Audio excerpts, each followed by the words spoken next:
प्रभु यीशु मसीह के मधुर और मीठे नाम में आज दिनांक 5 नवंबर दिन रविवार को आप सब श्रोताओं का हम हार्दिक स्वागत करते हैं। आज के दिन के लिए जो वचन है लिया गया है नीति वचन की पुस्तक उसका 23 अध्याय 7 पद। वचन कहता है, क्योंकि जैसा वह अपने मन में विचार करता है वैसा वह आप है, और तुझसे कहता तो है कि खा पी, परंतु उसका मन तुझसे लगा नहीं।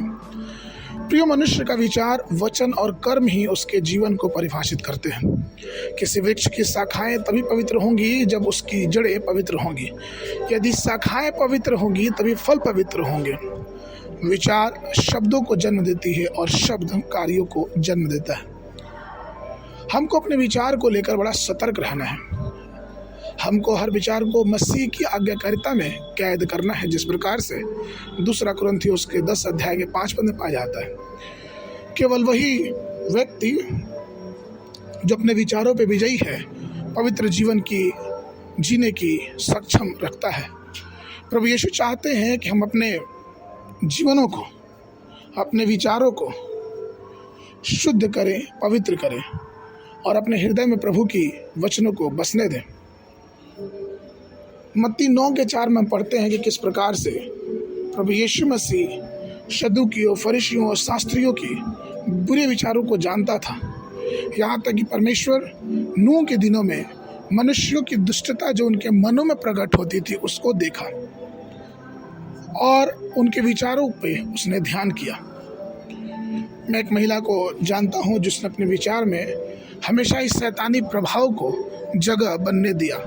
वो हर समय अपने मृत्यु के बारे में बात करती, हर समय ये कहती कि मेरा पति मुझसे प्यार नहीं करता है, मैं अपने जीवन को नाश कर लूँगी, मेरा जीवन अच्छा नहीं है, मेरा पारिवारिक जीवन अच्छा नहीं है। उसने कई बार इस बात को अपने पति के सामने भी कहा। चूँकि वह मसीही परिवार था, लेकिन ना पति और ना पत्नी कभी भी इन विचारों के लिए प्रभु के सामने उन्होंने प्रार्थना नहीं किया, ना उन्होंने इन विचारों के खिलाफ प्रभु के लहू में इस विचारों को बांधा और ना उस शैतान को डांटा जो उनके मन में विचार डालता था। और एक दिन ऐसा हुआ कि उनका पति जब ऑफिस में अपने कार्यों के लिए गया था, उनकी उस पत्नी ने, उस औरत ने अपने ऊपर तेल डाल के अपने आप को जला लिया। प्रियो, ये इसलिए हुआ क्योंकि उसने विचारों में शैतान को जगह दी। और जब विचारों में जगह बनता है और शब्दों में वो बात आती है तो वो बात फिर कार्य में दिखने लगता है।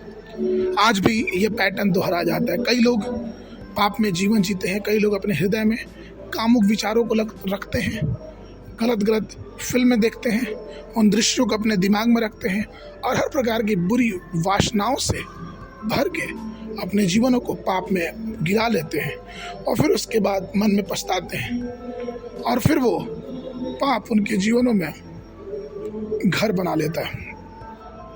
प्रियो, मैं आपसे कहना चाहूँगा, जैसे ये पापपूर्ण विचार हमारे जीवनों में शुरू होते हैं, इससे पहले कि वो जन्म ले, इसको दबा दीजिए। परमेश्वर के वचन को अपने जीवन के चारों ओर बाड़े के रूप में लगा लीजिए कि कहीं ये जंगली जानवर आपके बगीचे में, जीवन रूपी बगीचे में आके इसे नष्ट ना करें। विचारों को, चिंतन को चारों ओर से परमेश्वर के वचनों से घेरें ताकि परमेश्वर की आशीष आपके जीवनों पे हमेशा बनी रहे। आज के मनन के लिए याकूब की पत्र उसका 1 अध्याय 13 और 14 पद।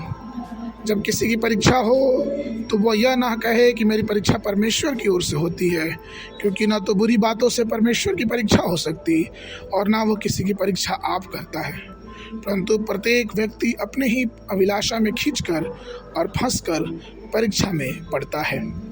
बाइबल अध्ययन के लिए सुबह के समय यिर्मयाह 34, 35, 36, शाम के समय इब्रानियों की पुस्तक उसका 2 अध्याय। परमेश्वर आप सबको आशीष दे।